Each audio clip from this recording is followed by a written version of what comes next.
নিয়েছে, আপনাদের থেকে সবকিছু কেড়ে নিয়ে আপনাদের ঘরে আজকে জালিম নেতারা তাদের দলের ক্যাডার গুন্ডা বানিয়েছে। কথা কি খারাপ লাগছে? কিন্তু মনে রাখবেন, আজকে 200, 500, 1000 পাচ্ছেন, তার জন্য হয়তো করছেন, কিন্তু আপনার ছেলে হবে গুন্ডার ছেলে। একদিন এই এলাকাগুলো রেড জোন হচ্ছে, মুসলিম এলাকাগুলো রেড জোন হচ্ছে।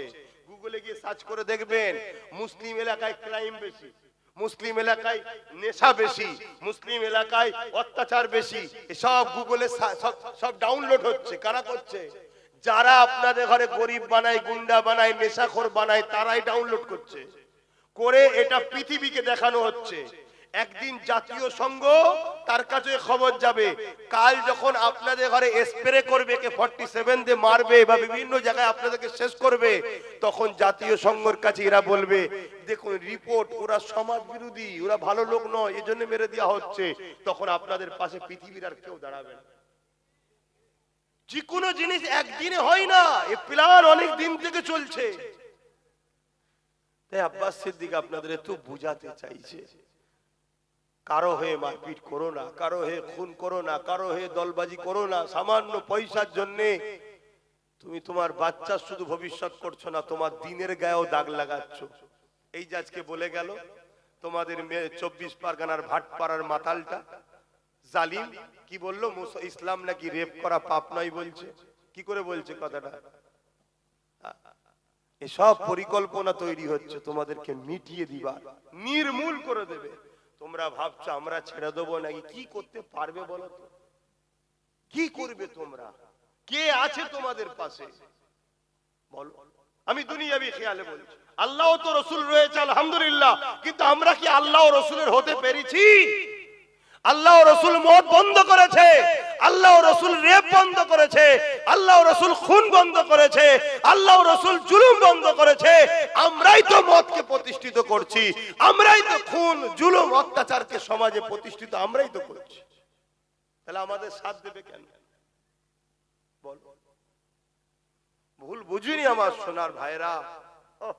তোমাদের এই এলাকায় কিছু কিছু মিডিয়া আছে, আমার আজকে কেটে কেটে কেটে কেটে কি ব্যঙ্গ করে, টোল করে, হাসে, খিলখিল করে হাসে।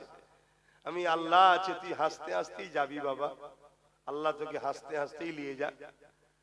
হাই রে হাই রে হাই রে হাই রে, একবারও ভাবছিস না যে কোথায় যাচ্ছে, আমাদেরকে কোথায় নিয়ে যাচ্ছে?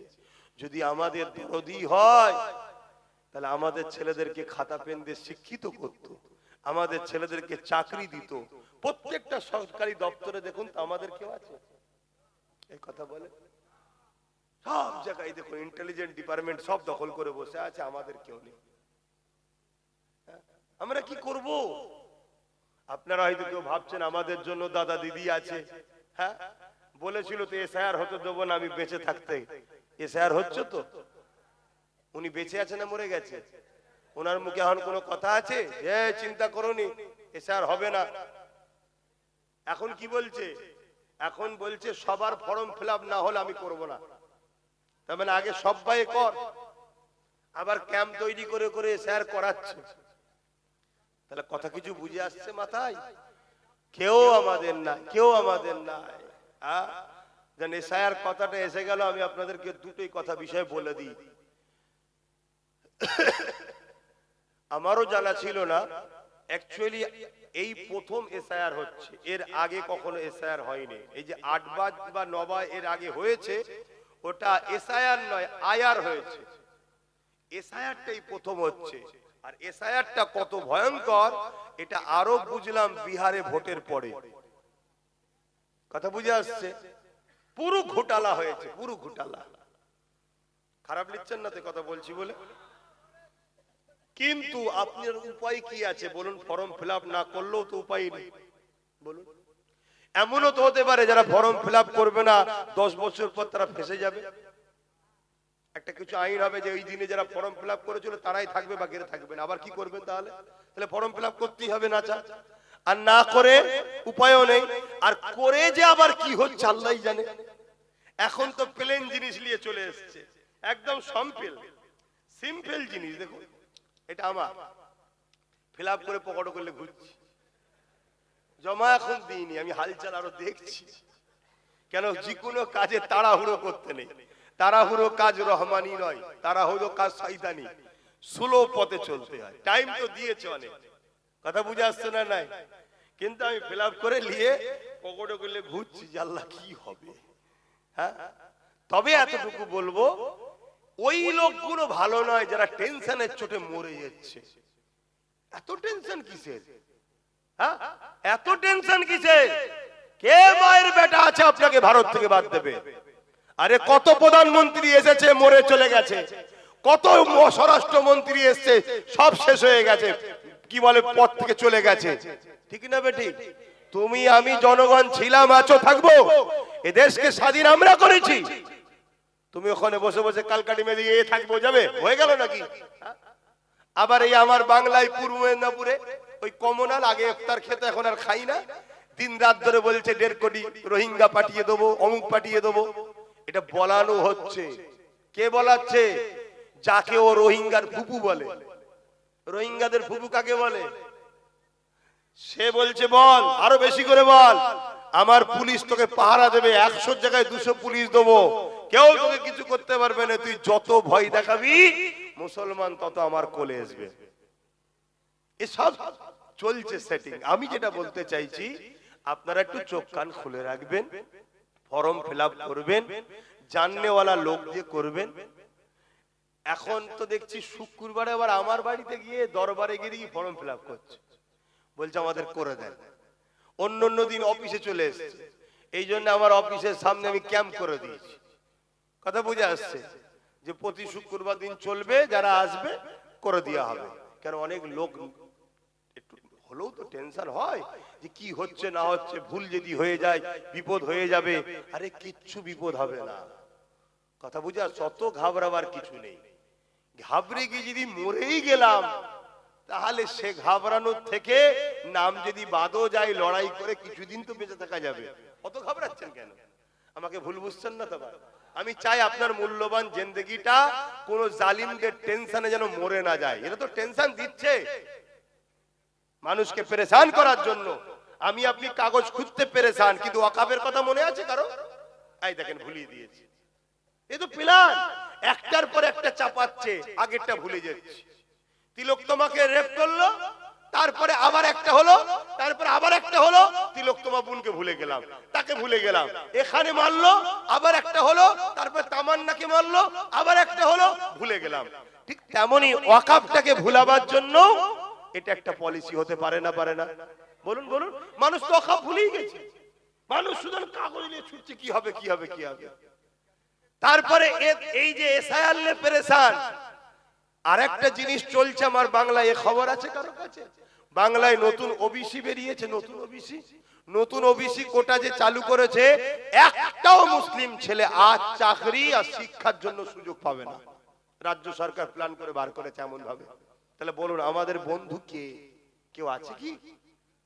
বলুন কেউ আছে কি?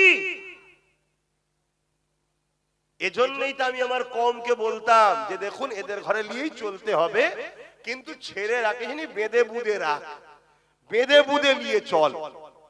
কথা বুঝে আসছে? তাহলে দেখবেন সব ঠিক থাকবে। তো যাই হোক, আমি এসআইআর নিয়ে এতটুকুই বলবো, দুটো ফর্ম দেবে এরকম, জেরক্স করবেন। এটা জেরক্স, অরিজিনাল নয়।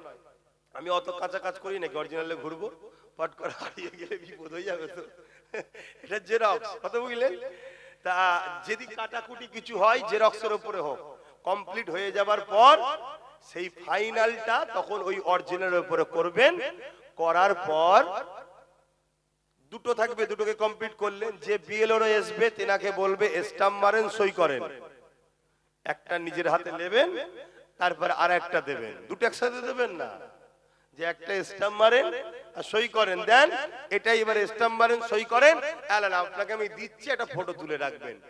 কোনো কারণে যদি আপনাকে চক্রান্ত করা হয়, আপনার উপরে জুলুম করা হয়, আপনাকে ফাঁসানো হয়, আমি এতটুকু আমার ক্ষমতা অনুযায়ী বলে যাচ্ছি, আল্লাহ একটাই লাঠি দিয়েছে, সেই নওশাদকে নিয়ে আপনার পাশে দাঁড়িয়ে সুপ্রিম কোর্ট পর্যন্ত যদি লড়তে হয় আপনার হয়ে লড়বো। ঘাবড়ে জীবনটাকে নষ্ট করবেন না, এতটুকু এসে আল্লাহ বলবো, আর কিছু বলবো না। চলে আসেন, আলোচনার দিকে যাচ্ছে, অসুবিধা হচ্ছে? খবরদার মনে রাখবেন, আল্লাহ কোরআনে বলেছে রব্বানা আতিনা ফিদ দুনিয়া, প্রথম দুনিয়ার ভালাইয়ের কথা বলেছে চাইতে, ঠিক তো নাকি? ওয়াফিল আখিরাতি হাসানা, তারপরে আখিরাত ওয়াকিনা আযাবান্নার, জাহান্নাম থেকে বাঁচার কথা দোয়া চাইতে বলেছে। দুনিয়ার ভালাইয়ের কথা ভাবতে হবে না, হবে না? আজকে কথা বলবো, তবে এখানে আপনাদেরকে জানিয়ে দিয়ে যায়, এই এসআরে যদি কারো নাম বাদ যায় তাহলে এর জন্য দোষী কে হবে? কথা বলবেন তো? এসআরে যদি কারো নাম বাদ যায় এর জন্য দোষারোপ কাকে করবেন? কথা বলতে পারছে না। তাহলে যারা এই বিষয়টাও জানেন তারা কি করবে? এসআইরে যদি কারো নাম বাদ যায় তাহলে মনে রাখবেন কেন্দ্র সরকার রাজ্য সরকার দুই সরকারই দোষী। কেন? কেন্দ্র সরকার এসআইআর করাচ্ছে আর রাজ্য সরকার এসআইআর এ সম্পূর্ণ সহযোগিতা করে 90,000-এর কাছাকাছি অফিসার দিয়েছে এবং ওই অফিসারদের খরচের জন্য 221 কোটি টাকা রাজ্য সরকার খরচ করছে। আর এদিকে বলছে কি এসআইআর করতে। কথা বুঝে আসছে? এটা মনে রাখবেন। আসেন বাবেরা, আল্লাহ আছে, যার আল্লাহ আছে তার কোনো চিন্তা নাই, যার আল্লাহ নাই তার কাগজপত্র থাকলো নিরাপদ নাই। দুনিয়ার সামান্য জিন্দেগির জন্য এত টেনশন করছেন, কবরে কি করে থাকবেন এর জন্য কি করছেন, আখিরাত কি করে নাজাত হবে এর জন্য কি করছেন। এ যুবকেরা তরুণীরা বাপেরা তাই বলে দিয়ে যায়, দুনিয়াদারি করবেন আখিরাতকে ভুলে নয়, কারবার করুন আখিরাতকে ভুলে নয়, সংসার করুন আখিরাতকে ভুলে নয়, ব্যবসা করুন আখিরাতকে ভুলে নয়, দুনিয়াদারিতে রাজনীতি করুন আখিরাতকে ভুলে নয়। এ যুবকেরা তরুণেরা, মানুষ যখন হয়ে দুনিয়ায় এসেছি রাজনীতি তো করতেও হবে, হবে না? কিন্তু ওই লোকগুলোকে দেখে সব থেকে বেশি হাসি পায় যারা কত মিথ্যা কথা বলে, যারা শুধু বলে আমরা রাজনীতি করি না। আরে কি কথা, রাজনীতি তো করে না জীবজন্তুরা আর ফেরেশতারা, যে ভোট দেয় সেই একটা রাজনীতি। এবার রাজনীতির অনেক কোয়ালিটি আছে, একটা নিজে কর্মী হয়ে দলের হয়ে খাটাখাটি, হয়তো ওটাও আমরা করি না বলতে পারি, কিন্তু রাজনীতি করি না কথা বলা তো মিথ্যা কথা। কথা বুঝে, যে ভোট দেয় সেই রাজনীতি করে। কথা বাতায় শুনছো তো নাকি? দুনিয়াদারিতে করতে হবে, নিষেধ নয়। আপনার একটা ভোটে যদি একটা ভালো লোক জেতে আর সেই লোক যদি এতিম গরিব অসহায় মানুষের পাশে দাঁড়ায়, এর জন্য আপনি নেকি পাবেন। জোরে বলুন সুবহানাল্লাহ। আর আপনার ভোটে যদি অপর দিকে একটা চোর বদমাইশ খুনি লুটেরা ডাকা শয়তান জেতে, সে যত পাপ করবে সব শাস্তির ভাগ আপনার ঘাড়ে পড়বে। কথা বুঝে আসছে? এ না জওয়ানেরা তরুণেরা, আল্লাহ নবী নবী দয়া নবী রাজনীতি কিভাবে করতে হয় নবী আমার শিখিয়েছে। মদিনার জমিনে গিয়ে মদিনাতে রাষ্ট্র কায়েম করলেন, মদিনার গভর্নর রাসূলুল্লাহ মদিনার রাষ্ট্র কায়েম করে মদিনার প্রেসিডেন্ট রাসূলুল্লাহ হলে, কিন্তু নিজে থেকে হয়নি গো। আল্লাহ নবী মদিনার সমস্ত গোত্রকে ডেকেছে, সেখানে 70% কাছাকাছি ইহুদি সমাজের মানুষ তখন মদিনায় বসবাস করত। অগ্নি উপাসকেরা ছিল, বিভিন্ন রকম ধর্মের মানুষেরা ছিল। আল্লাহ নবী সবাইকে ডাক দিলে, ডেকে তাদেরকে বলতে লাগলে, বাবারা রাষ্ট্র কায়েম করতে হবে। রাষ্ট্র থেকে কোনো যদি অন্য রাষ্ট্রের কাছে কোনো খবর যায় এর গুরুত্ব বাড়বে বাবা, রাষ্ট্র যদি না থাকে তাহলে গুরুত্ব তোমাদের থাকবে না। আল্লাহ নবীর এই কথাতে মদিনার মানুষেরা বড় উৎফুল্ল হলো, রাসূলুল্লাহর কথাকে অ্যাকসেপ্ট করলো। কিন্তু তারা বলতে লাগলো, আমাদের রাষ্ট্রের প্রধান কে হবে? আমরা রাসূলুল্লাহ বললেন, তোমাদের মধ্যে থেকে তোমরা সিলেক্টেড করো। তারা সবাই বলে উঠলো, আপনাকে ছাড়া অন্য কাউকে করলে আমরা মানব না। আপনি যদি আমাদের রাষ্ট্রের প্রধান হয় তবে আমরা মেনে নেব। 10 বছর রাষ্ট্রের প্রধান হয়ে কিভাবে রাজনীতি করতে হয়, কিভাবে দেশ চালাতে হয়, দেশের বর্ডারের সিকিউরিটি, যে বর্ডার ফোর্স, সব নবী তৈরি করা। শুনছেন তো? আর আমার ইমাম সাহেব ভাইরা, উলামা ভাইরা, এখন আমরা কোথায় চলে গেছি? ভুল করেছি আমরা, ভুল করেছি, ভেবে দেখবেন চিন্তা করে। আর আমাদের সমাজের মধ্যে এই চিন্তা ঢুকে গেছে, মৌলী সাহেব ইমাম সাহেব মানে নামাজ পড়াবে আর মুরগি জবাই করবে, ওর আর কোনো কাজ নেই। আর হুজুর মানে এসে নামাজ রোজার কথা বলবে, অন্যায়ের বিরুদ্ধে বলবে না, আর পানির বোতল থাকবে শুধু ফু দেবে। এটা হলো হুজুরদের কাজ। কত শুনছেন তো নাকি? এটা মেন্টালিটি তৈরি করা হয়েছে। অথচ ইসলামের ইতিহাস বলছে হযরত আবু বকর সিদ্দিক, হযরত উমর ফারুক, হযরত উসমান গনি, হযরত মাওলা আলী এভাবে যুগ যুগ ধরে পৃথিবী চালিয়েছে, অর্ধেক পৃথিবী চালিয়েছে, আবার মসজিদের ইমামও হয়েছে। জোরে বলুন সুবহানাল্লাহ। আমাদের মসজিদের ইমামগুলো মসজিদের ইমাম হবে, আর ওই মহল্লার কেন সে লিডার হতে পারবে না? আমাদের নজরে ইমামের থেকে গ্রামে ভালো কেউ আছে? তাহলে কেন সে হতে পারবে না? না, আমাদের মেন্টালিটি থেকে বার করে দেওয়া হয়েছে, বার করে দেওয়া হয়েছে। অপরদিকে দেখো, অপরদিকে দেখো, সব ধর্মের নেতারা আস্তে আস্তে সব যে যার জায়গা দখল করছে, যে যার জায়গা গুছোচ্ছে, যে যার উঠছে, আর শুধু মুসলমানের মধ্যে গুতগুতি হচ্ছে। হুজুরের ছেলে সব বলবে কেন? হুজুরের ছেলে কোনো বলবে কেন? শুধু আমাদের মধ্যে ক্যান্সারটা ঢুকিয়ে দিয়েছে, বাকি সব দেখো হচ্ছে। আমার রাজ্যের সিএম দেখো দীঘায় মন্দির বানিয়ে দিল, আবার বলছে অনেক কটা মন্দির করব, বলছে না বলেন? দেখো যে যার গুছিয়ে নিচ্ছে। আর আমাদের মধ্যে কি হচ্ছে? এই সব বলবে কেন? হুজুরের ছেলে এসছে নামাজের কথা বলবে। মানে কি ঘোল খাইয়ে দিয়েছে, বুঝতে পেরেছো? মানে এদের হাতে যেন কোনো ক্ষমতা না থাকে, থাকলে এদেরকে শেষ করা। কিন্তু আমার কওমই যখন বোঝে না, আমার কওমকেই যখন বুঝার, কওমই যখন আমাকে গালি দেয়, তাহলে কওমের কি ভালো হবে বলো?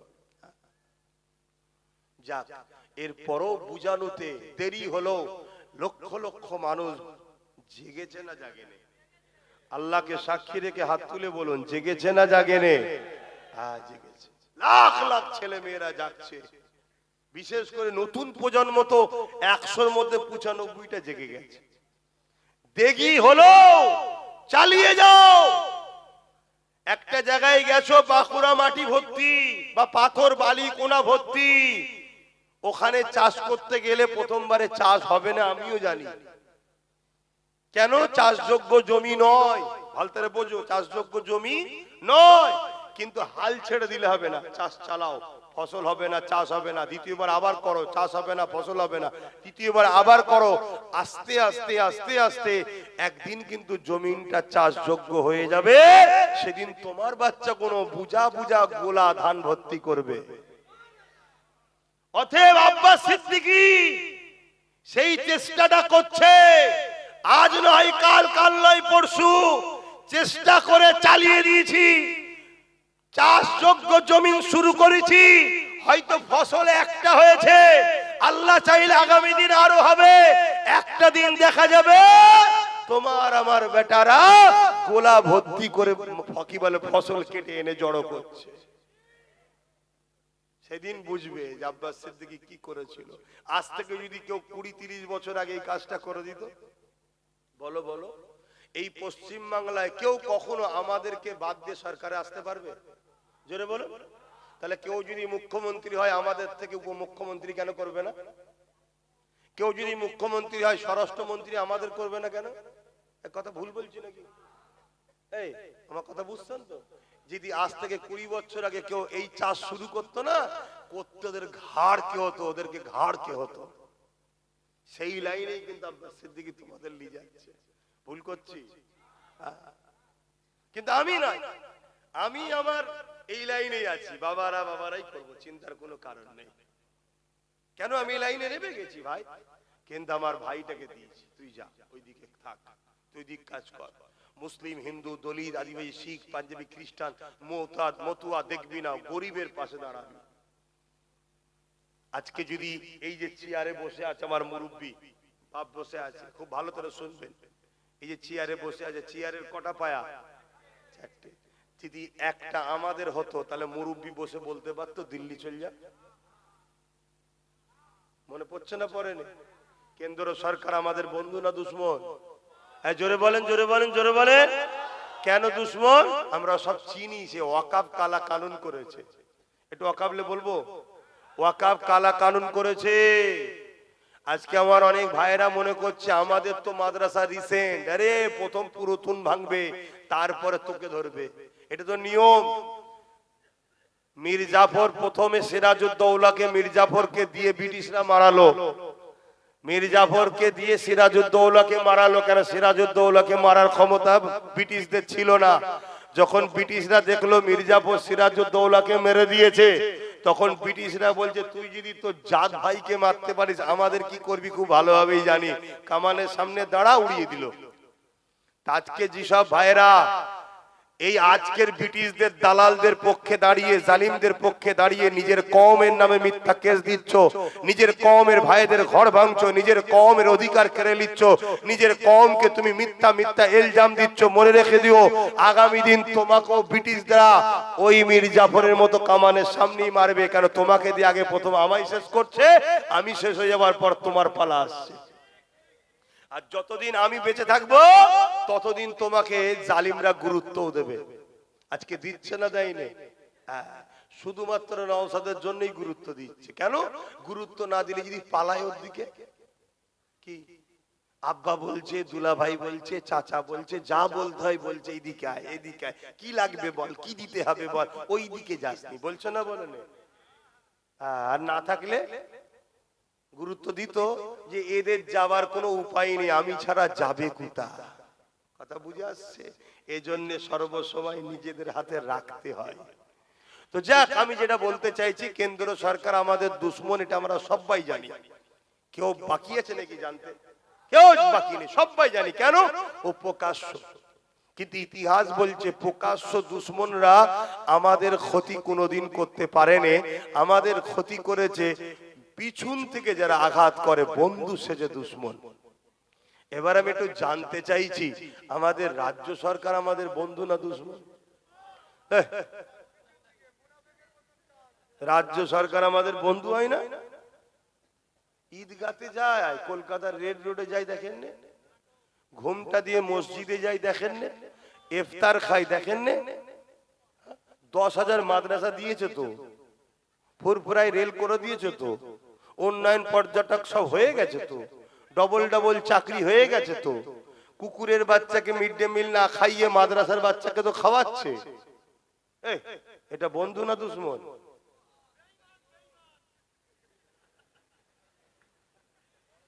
আমার কথাই কি আপনারা বেজার হচ্ছেন? কমিটি বেজার হচ্ছ? পরের বার আনবে না। যখন আর 8 ঘন্টা বাকি আছে, 8 ঘন্টাও নেই, 15 মিনিট আছে। এই 15 মিনিট একটু কষ্ট করে লার, খুব কষ্ট হলে কানে আগুন দিয়ে বসে পড়ো। আমি বলবো আমাদের রাজ্য সরকার আমাদের বন্ধু তো নাকি? আরে বন্ধু না হলে বলে কোরআন শেষ হয়ে যাবে, আমার উন্নয়ন শেষ হবে না, বলেছে না? বলে না? হ্যাঁ, বন্ধু তো দীঘায় মন্দির করেছে আর পাশে মসজিদও করে দিয়েছে, তাই তো নাকি? হ্যাঁ, ও হলো প্রকাশ্য দুশ্মন, এ হলো বন্ধু সেজে দুশ্মন।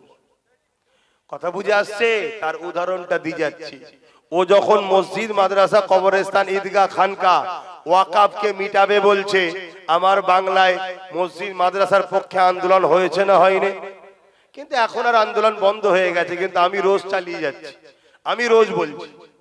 এই যে বলছে এটাও তো আন্দোলন, রোজ বলছি, আমি কোনোদিন বাদ দিইনি। কথা বুঝে আসছে? একদম পুরো ফরজ করে নিয়েছি যে রোজ বলতেই হবে একটু করে। কথা বুঝে আসছে না? নাই কেন? মসজিদ, মাদ্রাসা, কবরস্থান, ঈদগাহ যদি না থাকে, তা ইসলামের আর পেহচান কি রইল? ইসলামের আর পেহচান কি রইল? তাহলে কেন্দ্র সরকার গায়ের জোর দেখিয়ে, সংখ্যাগরিষ্ঠতা দেখিয়ে ওয়াকাফ কালা কানুন তৈরি করেছে, যে কানুনটা সংবিধান বিরোধী, যে আইনটা ইসলাম বিরোধী, তার বিরুদ্ধে আমাদের লড়াইয়ের দরকার আছে না নাই? আল্লাহ নবী বললেন অন্যায় দেখলে হাত দিয়ে রাখো। এখানে অনেক উলামা ভাইরা রয়েছে, রাসূল বলছেন অন্যায় দেখলে হাত দিয়ে রাখো। যদি হাত দিয়ে রুখতে না পারো, মুখ দিয়ে প্রতিবাদ করো। মুখ দিয়ে প্রতিবাদ করতে না পারো, অন্তর থেকে ঘৃণা করো। এই অন্তর থেকে ঘৃণা করার কথা বলে রাসূল হাদিসের শেষে বলছেন এই অন্তর থেকে ঘৃণা করা এটা সবথেকে দুর্বল ঈমান, কমজোর ঈমান, ঈমানের শেষ স্তর। আর হাত দিয়ে রুকা 1 নম্বর, মুখ দিয়ে প্রতিবাদ 2 নম্বর, আর শেষ নিম্ন স্থান কি? অন্তর থেকে ঘৃণা করা। আজকে মসজিদ, মাদ্রাসা, কবরস্থান, ঈদগাহ, খানকাকে শুনছেন মিটাতে চাইছে, তাহলে হাত দিয়ে রুখতে হবে না? হবে না? হাত দিয়ে যদি রুখতে পারো 1 নম্বর ঈমান, যদি হাত দিয়ে রুখতে না পারো মুখ দিয়ে প্রতিবাদ করতে হবে না? হবে না? যদি মুখ দিয়ে প্রতিবাদ করতে না পারো অন্তর থেকে ঘৃণা করা দরকার আছে না নাই? যদি অন্তর থেকে ঘৃণা না করতে পারে, উপরন্তু সেই কেন্দ্রের বিজেপি সরকারকে ভোট দেয় কোন মুসলমান, তার ঈমান থাকবে? আওয়াজ দিয়ে বলবেন থাকবে? আর ঈমান থাকবে না। এই কথাটা বলা ভুল হয়েছে নাকি? এই কথা আমি বলেছি, কেটে বাদ দিয়েছি। তারপরে কি বলেছি? মুখ দিয়ে প্রতিবাদ করব আমরা বাংলায়, আর কেউ বলবে দিল্লি গিয়ে আন্দোলন করো, তাহলে বলো বিজেপির বিরুদ্ধে বলবো, আর তোমার অসুবিধা হচ্ছে কারণটা কি? তাহলে বুঝতে বাকি নাই তোমরা দুজন সেটিং এ চলছো, আমরা যাতে নিজেদের শক্তি না করে ফেলি এজন্য বোকা বানিয়ে তোমার কোলে আমাদেরকে বন্দী করে রেখেছো। তাহলে বলুন, ও মসজিদ মাদ্রাসা ভাঙবে, এ বলছে প্রতিবাদ করা যাবে না, রুকা যাবে না, তাহলে এ মসজিদ মাদ্রাসার পক্ষে না বিরুদ্ধে? এরও বিরুদ্ধে হাত দিয়ে লড়া দরকার আছে না নাই? যদি হাত দিয়ে না পারো মুখ দিয়ে প্রতিবাদের দরকার আছে না নাই? যদি মুখ দিয়ে না পারো অন্তর থেকে ঘৃণার দরকার আছে না নাই? যদি তা না করে কোনো মুসলমানের বেটা এটা জানার পরও একেও যদি ভোট দেয় তার ঈমান থাকবে না। কথা বুঝে আসছে না নাই?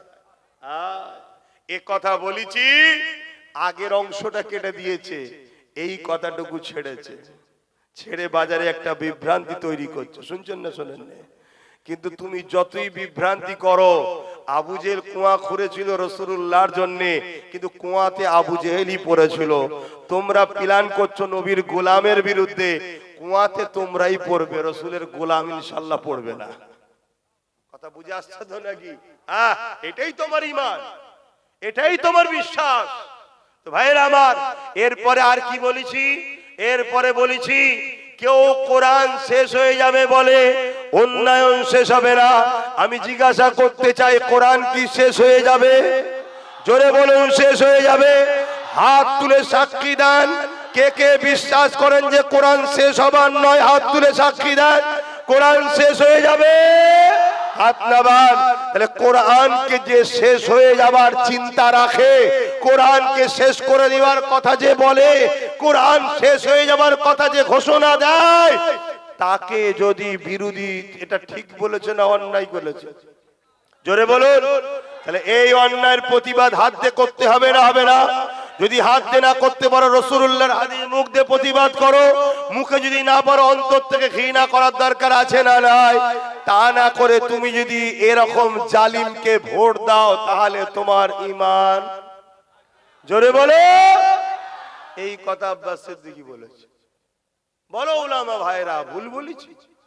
যদি ভুল, উলামাদের দিকে যদি ভুল হয়, তা শাসকের তো অনেক উলামা আছে। আকবর যেমন উলামা কিনে দিনে ইলাহি লিখেছিল, শাসক অনেক পয়সা দিয়ে উলামা কিনেছে।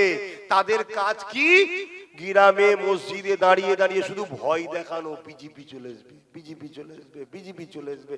লোক আল্লাহকে ভয় খাওয়া ছেড়ে দেন, বিজেপিকে ভয় করছে। আর আমার রাসূল বলছে, যাদের অন্তর থেকে আল্লাহর ভয় বেরিয়ে গিয়ে তাগুতি শক্তির ভয় ঢুকে যাবে, আমার আল্লাহ তাদেরকে জমিনে এইভাবে মারবে যেমন খাদ্যের থালির উপরে কুকুর বা জীবজন্তুরা ঝাঁপিয়ে পড়ে, আমার উম্মতের উপরে এরকম ভাবে ঝাঁপিয়ে পড়ে উম্মতকে মেরে দেবে। কখন? যখন উম্মতের অন্তর থেকে আল্লাহর ভয় বেরিয়ে গিয়ে তাগুতি শক্তির ভয় ঢুকাবে। তাহলে আমাদের অন্তরে তাগুতি ভয় ঢুকাচ্ছে কারা? আমাদের এক শ্রেণী উলামারা। কথা বুঝে আসছে? তা সেই সকল উলামাদের ঘরে শাসক ভাড়া করে আমার সঙ্গে ডিবেটে বসাক না, আমি জানতে চাই, শিখতে চাই, যদি কেউ কোরআন শেষ হয়ে যাবার পরে তাকে সাপোর্ট করে ভোট দিয়া যদি জায়েজ হয়, তাহলে আমি জেনে নেবো, নিয়ে তওবা ইস্তেগফার করে বলে দেবো যে হদ্দম ভোট দিয়ে কোরআন যদি 10 বার শেষ করে দেয়, শেষ করে দিক, জায়েজ আছে। কথা বুঝছেন না, বোঝেন না? কই কেউ তো বলছে না, শুনছেন না? শোনেন না? আমিও তো দেখতে চাই যে এরা হারাম খেয়ে খেয়ে কতটা হারামখোর হয়েছে যে কোরআনের বিরুদ্ধে দাঁড়াই দেখব। আমিও তো দেখতে চাই ওই সকল মুসলমানগুলোকে যারা তাদের নেতা নেত্রীরা যখন কোরআনের বিরুদ্ধে কথা বলে, মসজিদ মাদ্রাসার বিরুদ্ধে কথা বলে, তোরা তখন গিয়ে তোদের নেতা নেত্রীদেরকে বলিসনি যে আপনি রাজনীতি করছেন করুন, আমি আপনার দল করি আলাদা বিষয়, আপনি আমার কোরআনের বিরুদ্ধে বলবেন না, আপনি আমার আল্লাহর বিরুদ্ধে বলবেন না, আপনি আমার আকাবের বিরুদ্ধে বলবেন না, তাহলে আপনার সাথে আমি দিতে পারবো না। একবারও তো বলে আমি দেখতে চাই ওই সকল উলামা, ওই সকল মুসলমান যারা আমাকে রুকে আমার বিরোধী করে, তাকে আমি দেখতে চাইছি। বড় দুঃখ আজকে যে হাইরে ফাটা কপাল, এত নিচুই নেমে গেলি। আজকে নির্মল মাঝি নামে একটা এমএলএ মমতাকে বলছে এটা আমাদের আল্লাহ।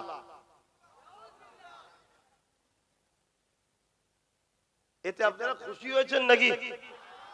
কিন্তু মমতা মনে মনে খুশি হয়েছে যে ফেরাউনের দিকে আমি যাচ্ছি। ডাইরেক্ট আমি দাবি না করলেও আমাকে তো কেউ দাবি করিয়েছে, সমাজ কি বলছে দেখি।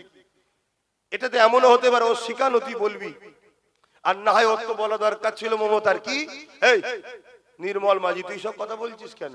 মুসলমানরাই তো ভোট দিয়ে আমায় জিতিয়ে রেখেছে, হ্যাঁ? এরা কারো দিকে যায় না, আমার দিকে সব এসেছে। এরা নবী বংশের আওলাদ, এদের পীরের আওলাদকে গাল দিয়েছে, আর করেছে, ঝগড়া করেছে, আমাকে ছাড়েনি তারপরও। আর এই মুসলমানরা আল্লাহকে কত ভালোবাসে, তাদের রব, আর তুই আমাকে আল্লাহ বলে দিলি, মুসলমানদের ভাবাবেগে আঘাত দিলি কেন? এরম কোনো বলেছে? ও মনে মনে চাইছে ঠিকই আছে, আর এই মৌলী সাহেব গুলোকে বেঁচে নিচ্ছে যে দেখি আমার পালতু গুলো আমার বিরুদ্ধে বলে কিনা। দেখলো বেশ না তো, তাহলে জানছে আমার ওষুধ কাজ হচ্ছে, আমার ওষুধ কাজ হচ্ছে। ওই আব্বাস সিদ্দিকী বলে, আরে আব্বাস সিদ্দিকী বলে বলুক কি যাক, ওর ওয়াজকে কেটে কেটে ছড়া, ওর ফটোকে এডিট কর করে মুসলমানের কাছে প্রমাণ করে দাও বিজেপির সাথে আছে। শুনছেন না? শোনেন করছে না? করেনি? আমার 20 সেকেন্ডের বক্তব্য ছাড়ছে, আমার 30 সেকেন্ডের বক্তব্য ছাড়ছে, আমার ফটোকে এডিট করছে, করে ছেড়ে দিচ্ছে, যাতে করে মুসলমান মনে করে আমি বিজেপির সাথে আছি। যে ইমানদার হবে, যে রসুলকে ভালোবাসে, সে নবীর খানদানকে কখনো অত বড় নিকৃষ্ট জায়গাতে আছে বলে মানতে পারে না। যারা মুনাফিক হতে পারে তারা ভাবতে পারে, কারণ যে যে চশমা কালো পড়বে সে তো কালোই দেখবে, যার চশমা সাদা সে তো সাদাই দেখবে। কথা বুঝে আসছে? কিন্তু আমি জানতে চাইছি এই কথাগুলো বলা কি জাতির কাছে আমার ভুল হয়ে গেছে? যে ওকে ভোট দিয়ে হারাম, একেও ভোট দিয়ে হারাম, এগুলো বলা কি জাতির কাছে আমার ভুল হয়ে গেছে? একটু আওয়াজ দিয়ে বলুন।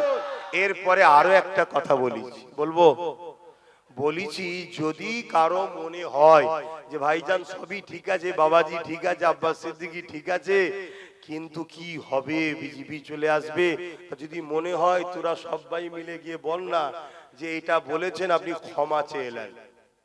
শুনছেন তো?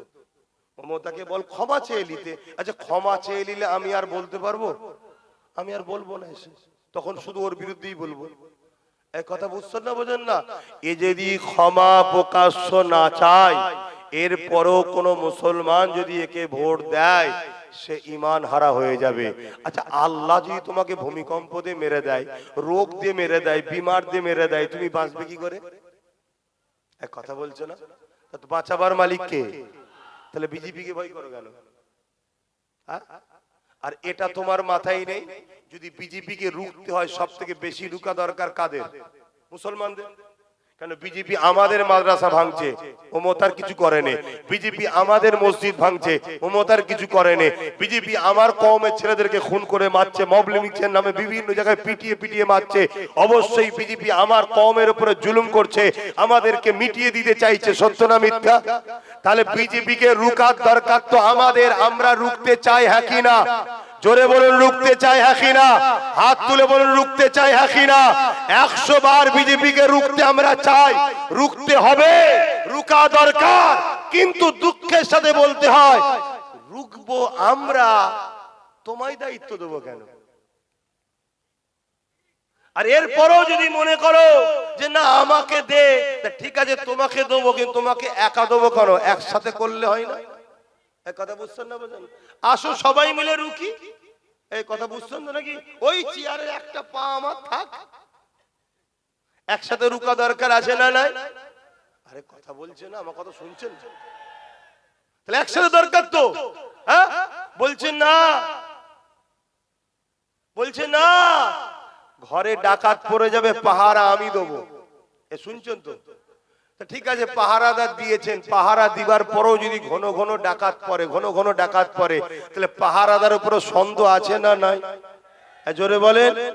তাহলে তখন কি বলতে হবে? তোর যদি 50 জন পাহারা দেয়, তোর সাথে আমারও 5 জন লোক থাকবে, তাহলে আর পাহারা দিতে চোর পড়বে কেন? আমরা দেখছি আপনি পাহারা দিবার নামে যেদিন থেকে দায়িত্ব পেয়েছেন, সেদিন থেকে এই রাজ্যে শুধু ডাকাতকে ঢুকাচ্ছেন।